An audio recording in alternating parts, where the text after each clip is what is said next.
If the Lord had sat me down when I married my husband, Jill, and said, in 2013, your second pregnancy with your second daughter is going to end in stillbirth, do you accept? I would have said no. Yeah. But here today in 2026, if the Lord sat down with me and said, do you regret having gone through that? My answer is no. I mean, Jesus has promised that we will have trouble in this world, but take heart, he has overcome the world. And he's given us every promise and indication of what it looks like to abide in him and the blessings that come and the direction that comes. Hey friends, welcome to Halfway to Sunday. We are so glad that you are here. I hope you're having the best week. Today is part 2 of my conversation with my friend Val Kleppen. Be sure to go back and listen to part 1, Val's powerful story of loss and grief and how she found her way back to her connection to God. This week, we will continue the conversation about wrestling with those hard seasons that we all know too well. We are also digging into the next steps of obedience when the wilderness season feels overwhelming or we're just waiting for the clarity that isn't coming. Val gives us so much to think about, but you guys, this is such a beautiful reminder that our stories matter, and I pray that you see that in yours. And now let's get to part 2 of my conversation with Val Kleppen. You've said so many things that I wish we had all the time in the world to unpack, but it was so interesting because you talked about sharing your story and how that can help someone see God in theirs.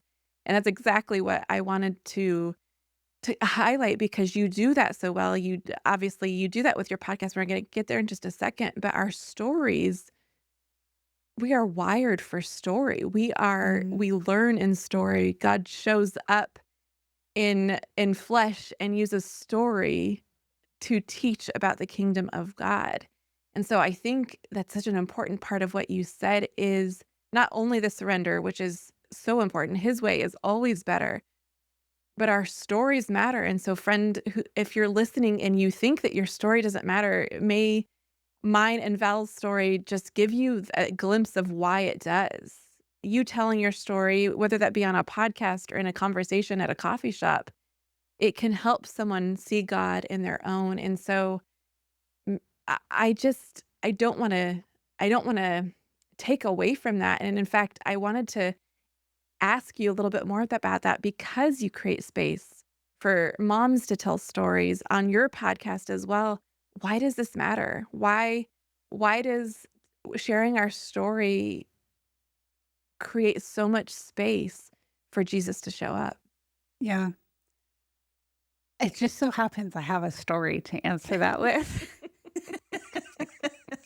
Yeah, you do. So I think it starts for me, like the realization of it, where probably 10 or 11 years ago, I was part of this mastermind.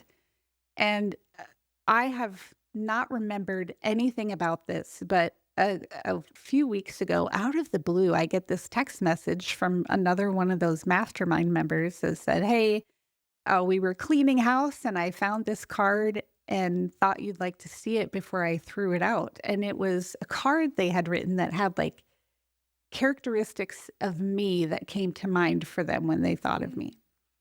And one of the things was a lover of moms and someone who is like made and created to help moms. Now, this was, 11 years ago. I just walked through the darkest valley of my life. Prior to that, I was not podcasting. I was not even homeschooling or anything at that point. But that person saw that in me then. Yeah. And fast forward to today, and this is like, there are so many gifts that I feel like are not listed in the Bible. I say crying is one of my spiritual gifts, and I joke about it, but honestly, it kind of is. And just hosting the Motherhood Experience podcast. So if you ever get an inclination to listen to the Motherhood Experience, go to episode 135, Heather Day. This woman and her husband were on a date. Things were not feeling right. She confronted her husband like, what is the deal? Why are you so moody? And he confessed to her that he thought like they were within one event of becoming completely financially broken, Mm. and that like they would not recover if they had to spend money to fix something. He was so stressed about their finances. Did they turn around and go home? No, they still went into the restaurant, which I think is so funny. And I even asked her, like, did you order something cheaper? And she's like, probably not. So they walk into this restaurant and there's another couple walking out and they're like, oh, hey, how are you? And the husband of this other couple says, we're doing so great. We just left church and we went through this financial program and it saved our marriage and it's changed our lives and our finances or blah, blah, blah. Because before they had walked into that restaurant, Heather and her husband prayed for an answer. They didn't have one, Yeah. but they prayed for an answer. Seconds later, another husband shared what they were going through. Yeah. Her husband heard and received that. Had that husband not been willing or open to Share your share with story. Heather and her husband Yeah. about what they were going through, who knows the road that they would have taken after that dinner date? Who knows?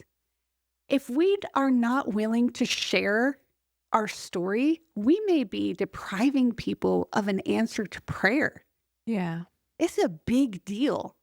And I remember even preparing for speaking for an event, and I did not want to be known as that lady who had a stillborn.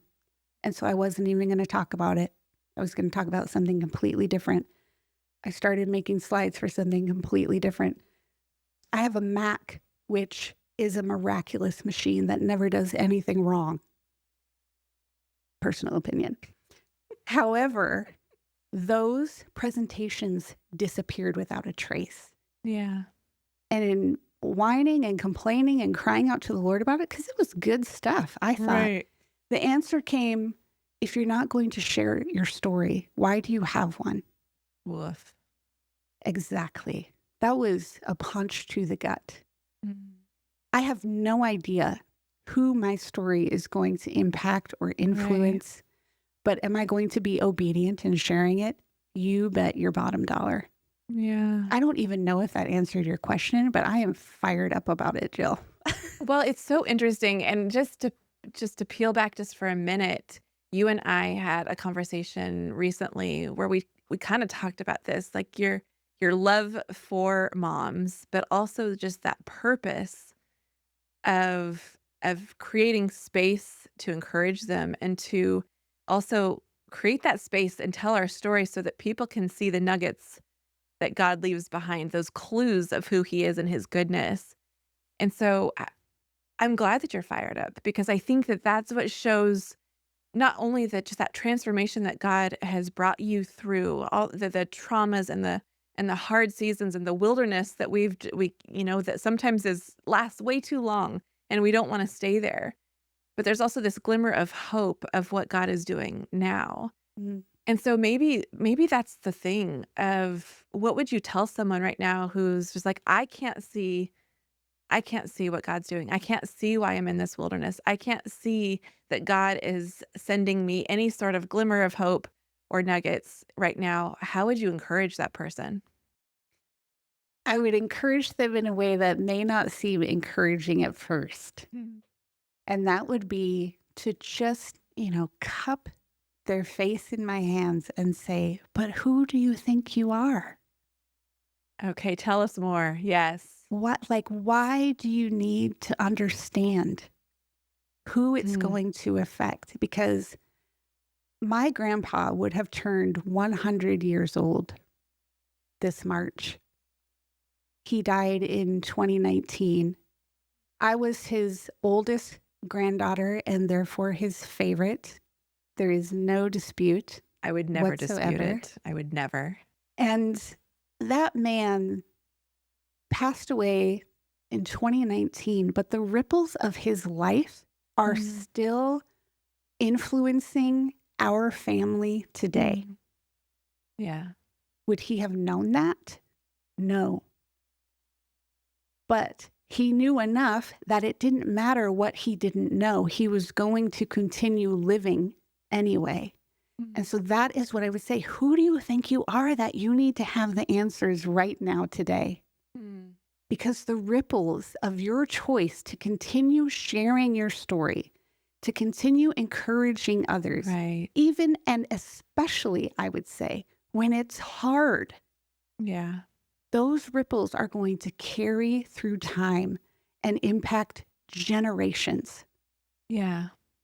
You may not live to see the fullness of your impact or your influence or your obedience. But I challenge you to think about what it would be like instead if you didn't share or obey. Mm. I'm thinking of honestly, you kinda took me to task a little bit because sometimes we want the clarity. Sometimes we want those next steps to be really obvious. And I think that what you say is so true. Like, who said that we're gonna have all the answers before it's go time? I mean, Jesus has promised that we will have trouble in this world, but take heart, he has overcome the world.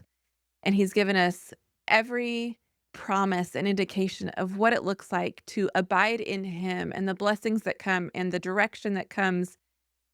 But it's a lot of unknown, and especially in the wilderness season where it feels like it's going to last forever and it doesn't. Mhm. So I think that you maybe a little tough love is what we need right now. Maybe a little tough love is the answer for just taking that step forward of who knows? Who knows what that next step is gonna lead to, but I know that God's in it. I know Mm. that he's with us, and he promises that. He promises to be with us in the trouble and the heartache, and also he says that if you're weary, his yoke is easy and his burden is light. The problem is, do we actually let him affect our lives in that way? Do we actually let him carry those burdens for us? Or are we so focused on the problem, on the burden, on the wilderness season and the waiting that we can't even let it go. We're holding too tight to what's holding us back. And we won't enter into the promised land with that. Yeah. If the Lord had sat me down when I married my husband, Jill, and said, in 2013, your second pregnancy with your second daughter is going Mm, to end in stillbirth. Do you accept? I would have mm. said no. Yeah. Who wants to go through that? Yeah. Who wants to know that they're going to go through that or endure that? Yeah. But here today in 2026, we're coming up on what should have been her 13th birthday. Yeah. If the Lord sat down with me and said, "Do you regret having gone through that?" My answer is no. Yeah. And that's a hard fought no. I I keep saying this because I keep having to remind myself at times. I heard on another podcast, Dallas Jenkins and his wife, the creator of The Chosen, talking about this really hard season as they filmed season 6, which is the crucifixion. And of course, they're going to be under like the enemy's attacks and schemes and stuff like that when you're filming something so powerful. And I can't remember the name of his wife, so forgive me, but she said that as she's praying, as she's pleading with the Lord, she hears this whisper in her spirit, "If you knew the whole story, you'd say yes to this too." Mm, And I heard that and I hit rewind and I listened to it again because it knocked the wind out of me. And I was just we see in scripture, my ways are higher than your ways. We know this. We know this, and yet yeah, we still think that we have to be in control. You talked about that earlier of just like that control aspect of things. Or do we actually trust him? Or do we have trust issues following the Lord? And so it's so curious that we are talking about wilderness seasons and grief and all of these hard things. And yet, how much of it do we pile on ourselves by not just moving forward in faith, yeah, even though we don't know the whole story? yeah. I don't know. I That's a hard something. It's a hard something to face when yeah. we feel lost, how would you speak encouragement and blessing over someone of just like, stay in it. He's still good. Yeah, I get asked this a lot. And honestly, it's probably one of the harder questions to answer because I know when you're in the thick of it, it doesn't Mhm. matter what someone says to encourage you. Right. It's gonna sound like platitudes and, a Band-Aid for a gaping wound type situation. And even going back to sitting Shiva, the people who provided me the most emotional security were the ones who came over, sat next to me, and said nothing Mm, because there was no right thing to say. yeah. And the one thing I wanted, they couldn't give me. Yeah. And so I think to encourage someone who is in that mess right now and who is just wrestling and struggling, I would just offer it myself to sit next to you Yeah. and just wrestle with you. Like, I understand that it's hard, Mhm. and I understand that it is going to feel hard potentially for a long time. Mm. But I promise you, just because it's hard does not mean it isn't worth it. Yeah. You cannot give up. You cannot give in because that means that the Yeah. enemy wins. And if you have the least stubborn streak within you, I know you don't want that. Yeah. I know you don't want that. I it's so funny that I don't know why I caught on to that so much, but the stubborn streak. And I think that they're there for this reason. I don't wanna stay stuck. I don't wanna Mm, stay in a place where God isn't. I don't want mhm, to derail what God is trying to do in my life because I'm so avoidant of trusting him, surrendering my life to him. I don't wanna do that. And I think that that's an important piece of even the Psalms, to go back to where we started, is that the psalmist gives us this picture of grief and lament and anger and Lord bash their teeth in, kind of a mm, prayer when to his enemies. And yet also, more often than not, he starts and ends with, "But the Lord is good. yes. The Lord sees me. The Lord hears my prayer." And so I think that maybe that's how we end. That's how we end this episode of wilderness and hard and yuck. And yeah, it's real. And listen, I think that if that's the only thing that somebody takes away from this is, yeah, your pain is real and also God is good. Mm, And so maybe we start and end with the Psalms and the joy of it all, because joy can be found in the wilderness. And so, friend, what would be one thing that you would want to leave our friends listening with as we close up? you hit the nail on the head, Jill. Mhm. So, first, I would encourage them to rewind and listen to that again because spot on, Mm, spot on. But second of all, when it's scary, even when it's uncomfortable, it yeah. doesn't mean that you are weak. Yeah. And even if you feel vulnerable, it doesn't mean that you are incapable. Yeah. The Lord's letter to us, we talked about telling stories. I say, who needs reality television when you have the first few books of the Old Testament? My Listen, right? goodness. Right? Orange County Housewives ain't got nothing on Genesis, okay? On Jacob and all his wives. My gosh. But if you sit and you look at all of those people who struggled, who doubted, who made horrible choices, Made a mess of it. who screwed up, Yeah. who sat and wailed Yeah. and flailed. I just like rhyming today. Like, they aren't different from Yeah. us. They didn't feel like they had to have it together. And so I'm not sure why we do. Mm, But if you return to the word, God's promises are in there. The reality of life is yeah. all throughout that book, but also the hope of the God we serve, his power, his might, his Yeah. mercy. If you need a tender God, he's in there. If you need a tough love God, he's in there. Yeah. And so if you can root yourself in the word, even when it doesn't feel like you want to, Yeah. or you're not sure if you should, I promise you, it's going to be where you want to find yourself, especially in those wilderness times. Yeah. I pray that that's what I pray that's what everybody listening will leave with is just to not give up, to stay rooted in the word, to stay connected to the God of the universe who loves us more than we could ever imagine. And he is with us. He never leaves us. He will never forsake us.